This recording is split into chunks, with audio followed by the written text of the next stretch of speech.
बागेश्वर बाबा के क्रेज के आगे धोनी, सचिन, विराट, सलमान, आमिर, शाहरुख, मोदी, योगी सब के सब फेल हो गए। क्योंकि आज पटना के नौबतपुर में बागेश्वर बाबा उर्फ धीरेंद्र शास्त्री जी की कथा सुनने के लिए इतना जन सैलाब उमड़ा कि जिसने भी देखा उसकी आंखें चौंधिया गई। खुद धीरेंद्र शास्त्री जी ने भी नहीं सोचा होगा कि जब पटना के नौबतपुर में वो राम कथा या हनुमंत कथा कह रहे होंगे तब भीड़ इतनी ज्यादा हो जाएगी कि खुद उनको मंच पे आके लोगों को संबोधित करते हुए यह कहना पड़ेगा कि आप लोग मेरा साथ दीजिएगा कि नहीं, आजीवन साथ दीजिएगा कि नहीं, और आप लोग मेरा साथ देना चाहते हैं तो कृपया इस पंडाल में कल से कम मात्रा में कथा सुनने के लिए आइए। घर पे आराम से टीवी पे बैठ के देखिएगा। बाकी आज तक से हमने जितना प्रवचन देखा या सुना या जाना था उसमें हमने प्रवचनकर्ताओं को यही अपील करते हुए देखा है कि आप लोग ज्यादा से ज्यादा मात्रा में कथा सामने से आके सुनिए। लेकिन यह शायद देश के इतिहास में पहली बार हुआ है कि कोई कथावाचक अपने पंडाल से लोगों को अपील कर रहा था कि कृपया आप लोग मेरी कथा सुनने मत आइए, क्योंकि भीड़ इतनी ज्यादा हो रही है, स्थिति इतनी भयावह है कि अब उन स्थितियों को संभाला ही नहीं जा सकता। आप सोचिए कि वो पंडाल बनाया गया है कि उस पंडाल में 2.5 से 3 लाख बैठ के कथा सुन सकते हैं। लगभग कई बीघे में पूरा जमीन खाली करवाया गया है। इतना ज्यादा एरिया है कि अगर आप एक जगह से घूमना शुरू करें तो दूसरे जगह जाने में, वो पूरे एरिया को कवर करने में कई घंटे लग जाएंगे। लेकिन एक बार सोच के देखिए कि वो पूरा एरिया भीड़ से खचाखच भरा हुआ था, पांव रखने तक की जगह नहीं थी। हालात इतने खराब थे कि लोगों को सांस लेने तक में तकलीफ हो रही थी। इतना ज्यादा गर्मी, ऊपर से पसीना और उड़ रहे धूल, ये बता देने के लिए काफी थे कि बागेश्वर धाम वाले बाबा उर्फ धीरेंद्र शास्त्री जी ने लोगों का विश्वास या दिल किस कदर जीता है कि उसके आगे धोनी, सचिन, विराट, सलमान, आमिर, शाहरुख, मोदी, योगी सब के सब फेल हैं।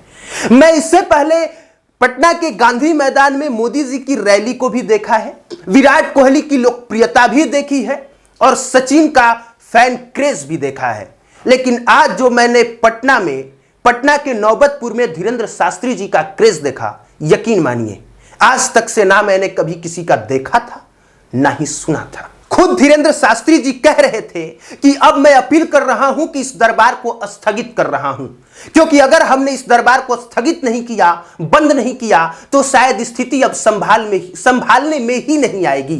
कल समझिए कि दिव्य दरबार लगने वाला था। कल बागेश्वर बाबा पर्चा निकालने वाले थे, लोगों के बारे में बताने वाले थे, जैसा कि वो करते हैं और उनके बारे में टीवी पे चलता है और वो तमाम वीडियो सोशल मीडिया पे वायरल होते रहते हैं। वही चीज बागेश्वर बाबा बिहार में करने वाले थे, लेकिन बागेश्वर बाबा ने कहा कि अब हम उसे कल नहीं कर पाएंगे, जबकि वो कल दिन के 12 बजे ही होने वाला था। लेकिन उन्होंने कहा कि 10 बजे मैं प्रेस कॉन्फ्रेंस करूंगा और प्रेस कॉन्फ्रेंस करने के बाद ही डिसाइड करूंगा कि मैं ये कर पाऊं या कर ना पाऊं।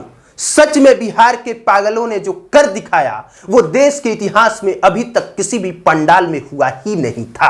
और यकीन मानिए कि बागेश्वर बाबा भी जब यहां से जाएंगे तब उन्हें भी इस बात का भरोसा रहेगा कि जो फैन और जो अपना क्रेज उन्होंने बिहार में देखा है वो तो उन्होंने अपने मध्य प्रदेश के छतरपुर में भी नहीं देखा होगा। और अब आखिरी में जाते जाते एक ही बात, कुछ लोग विरोध कर रहे हैं। बस विरोध करने का कारण यही है कि वो जिनकी खूब चाटते हैं ना, वो लाखों करोड़ों खर्चा करने के बाद भी अपनी रैलियों में खूब ब्रांडिंग करने के बाद भी, खूब प्रचार करने के बाद भी इतनी भीड़ नहीं जुटा पाते।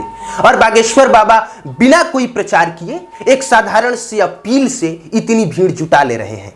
बस यही है कि जो वो अपने समाज और अपने जाति का कथित नेता बनते हैं, कथित समाज सेवी बनते हैं, सब कुछ करने के बाद भी भीड़ उनकी एक नहीं सुनती है।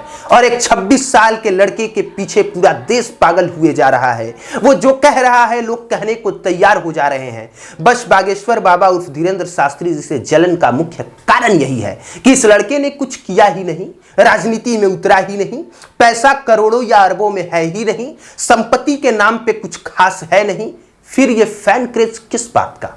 बाकी इस मुद्दे पर आप क्या सोचते हैं, अपनी राय जरूर दें। आप देख रहे थे पब्लिक प्लेटफॉर्म। मेरा नाम कुमार अभिनव है। देखने के लिए धन्यवाद।